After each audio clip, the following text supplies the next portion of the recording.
चलिए देखिए, कल हम सब लोग बायनॉमियल थ्योरम की स्टडी किए थे, उसमें एग्जाम्पल नंबर 5 हो चुका था। आज हम सब लोग एग्जाम्पल नंबर 6 को सॉल्व कर रहे हैं। ये है कि show that the middle term in the expansion of 1 + x power 2n। जब हम 1 + x पावर 2n का एक्सपेंशन करते हैं किससे, बायनॉमियल थ्योरम से, तो इसका मिडिल टर्म ये होगा, इसका मिडिल टर्म ये होगा। हमको समझ में आ रहा है कि अगर 1 + x पावर 2n को हम लेते हैं तो 2n हमेशा सम संख्या होगी, इवेंट संख्या होगी कि नहीं, बोलिए। और अगर ये सम संख्या होगी तो जब इसका एक्सपेंशन करेंगे तो एक टर्म अधिक होगा। जानते हैं कि नहीं जानते, एक टर्म अधिक होगा कि नहीं होगा। तो लिखिए where 2n is even number. आप जान ही रहे हैं इसको, है ना। But in the expansion of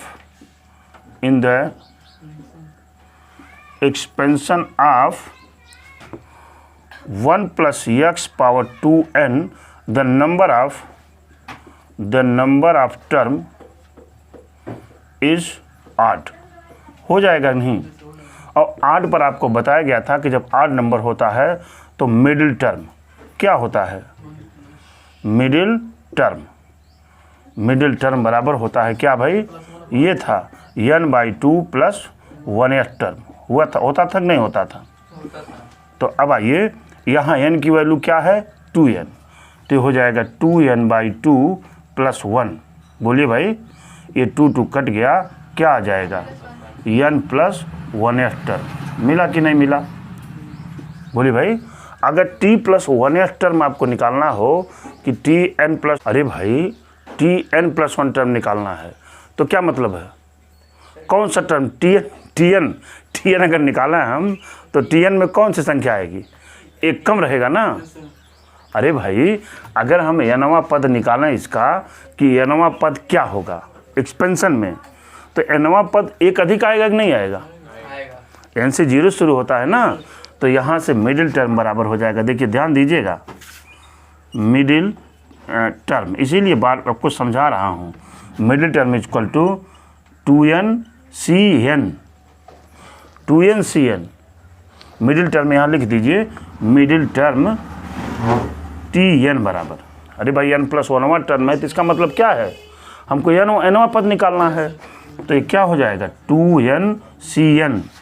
इसके बाद क्या था 1 + x, 1 पर कितना पावर आएगा 2n - n, और क्या x रेज पावर n आएगा कि नहीं भाई, फार्मूला से आएगा ना। यहाँ पर तो इसका माइनस होता और ये वाला पैरवा दूसरे वाले पर चढ़ता है, तो क्या हो जाएगा ये 2n/cn, और ये तो 1 हो गया और x पावर n। लेकिन हमको कह रहे हैं कि मिडिल टर्म ये होगा, हमको यहाँ पहुँचना है ना। तो यहाँ पहुँचने के लिए देखिए हम क्या करते हैं, इसको एक बार दोबारा लिख लेते हैं Abdul Rahman. 2cn x raise power n, इसको खोलते हैं फैक्टोरियल 2n अपान क्या n फैक्टोरियल, हाँ 2n - n factorial into x raise power n। हो गया कि नहीं। और ये बराबर हो जाएगा 2n factorial upon n factorial into क्या बेटा n factorial into x raise power n। हो गया। अब देखिए मैं 2n को ओपन करने जा रहा हूँ। 2n को क्या लिख सकते हैं आप, 2n इंटू 2n - 1, फिर 2n - 2, ये आन सवान जाते हुए 5 4 3 2 1 अपान, ये बात समझ रहे हैं ना, upon n factorial into n factorial into x raise power n। भाई कम होता जाएगा ना, बोलिए, कम होता होता कहाँ तक पहुँचेगा, 1 तक पहुँचेगा। हमेशा एक कम हो जाता है फैक्टोरियल से निकालने पर ना, तो हो जाएगा। अब इसे एक्सप्रेशंस को पलट के लिख लीजिए। देखिए मैं क्या कह रहा हूँ, 1 2 3 4 5 आन सवान क्या हो जाएगा, हाँ 2n - 2, 2n - 1, और क्या भाई 2n, ये हो गया अपान n फैक्टोरियल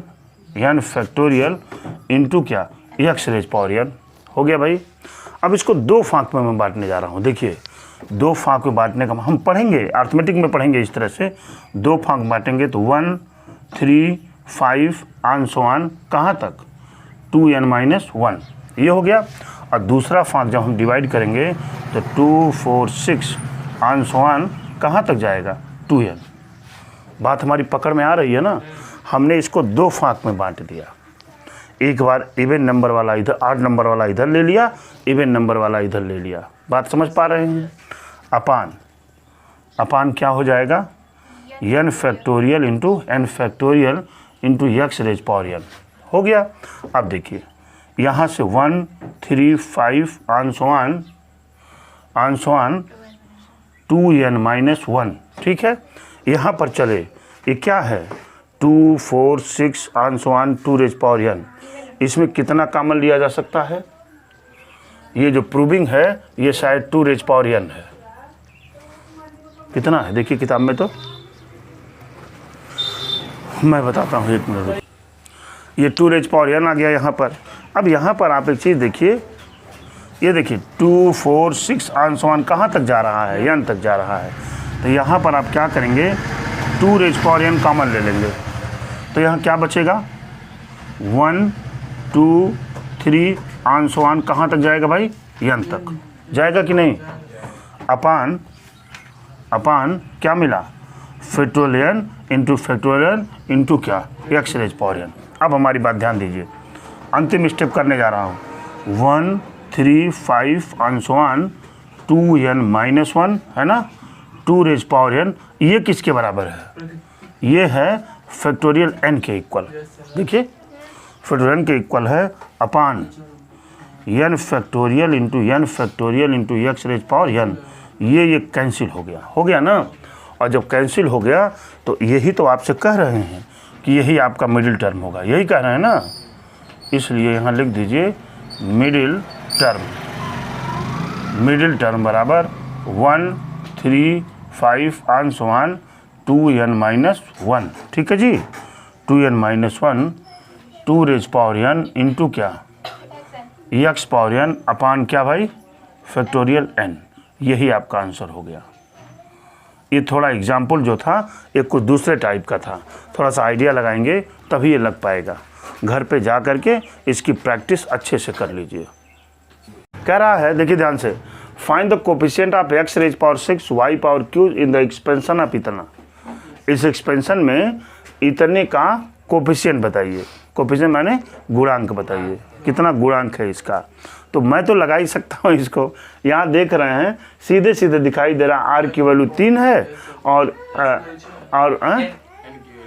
n की वैल्यू 6 कैसे होगी, 9 ही होगी।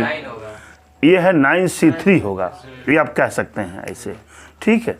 लेकिन इसका तरीका है, देखिए जो तरीका हमने जनरल टर्म वाला आपको बताया था वही फार्मूला हम लगा देंगे इसमें। देखिए सॉल्यूशन क्या है बेटा, जनरल टर्म।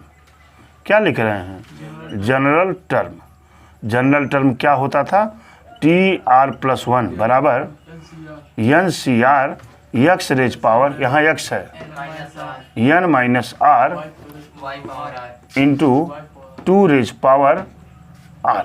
यही तो होता था ना, बोलिए भाई, r होता था। तो यहाँ पर आप जान रहे हैं यहाँ क्या है, 9 है, तो क्या हो जाएगा 9CR होगा कि नहीं। अरे भाई इसकी बात कर रहे हैं ना, 9CR।